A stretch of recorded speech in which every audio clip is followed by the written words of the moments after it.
स्पष्ट हो गया है कि ये हमारे विरुद्ध कार्य किया जा रहा है। सबसे समस्या ये है कि जब हमारे घर में हमने चौकीदार रखा हुआ है और हम कहीं चले गए, हमारे घर में कोई घटना होती है तो हम सबसे पहले किसको पकड़ेंगे?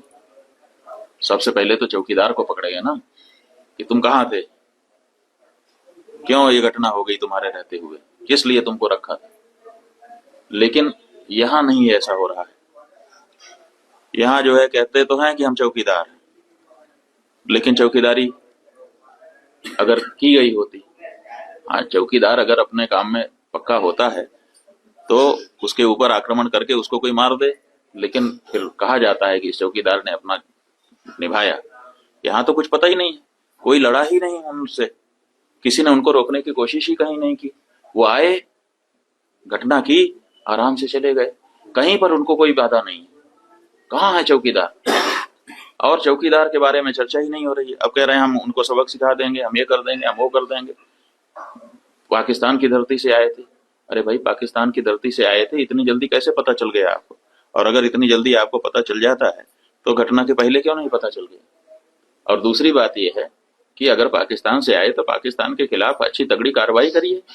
आप कह रहे हैं कि हम सिंधु नदी का जल रोक देंगे।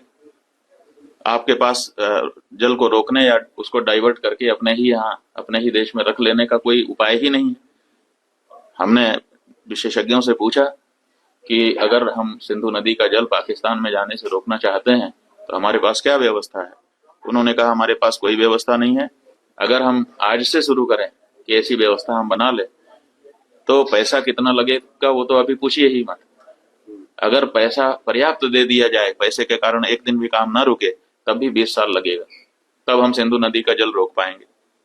तो ऐसी परिस्थिति में हम ये कह दे रहे हैं कि हम सिंधु नदी का जल रोक लेंगे। और टेलीविजन के एंकर हमने सुना, वो कह रहे थे बूंद बूंद के लिए तरसेगा पाकिस्तान, एक गिलास शुद्ध पानी नहीं मिल पाएगा, खेती नष्ट हो जाएगी, बिजली नष्ट हो जाएगी, ये हो जाएगा, वो हो जाएगा। गजब बता रहे थे, ऐसा लग रहा था कि जैसे प्यास तो लग ही गई पाकिस्तान को। और इधर विशेषज्ञ बता रहे हैं कि हमारे पास पानी को रोक लेने का कोई उपाय ही नहीं है। तो ये जो बातें हैं ये समझ से बाहर है।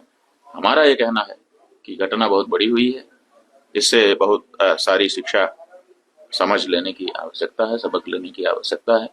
और सबसे पहले जिन लोगों से ये चूक हुई है उनको चिन्हित करने की आवश्यकता है और उनको दंडित करने की आवश्यकता है। उसके बाद अगर कोई बाहरी है तो उसके ऊपर भी प्रहार करना चाहिए।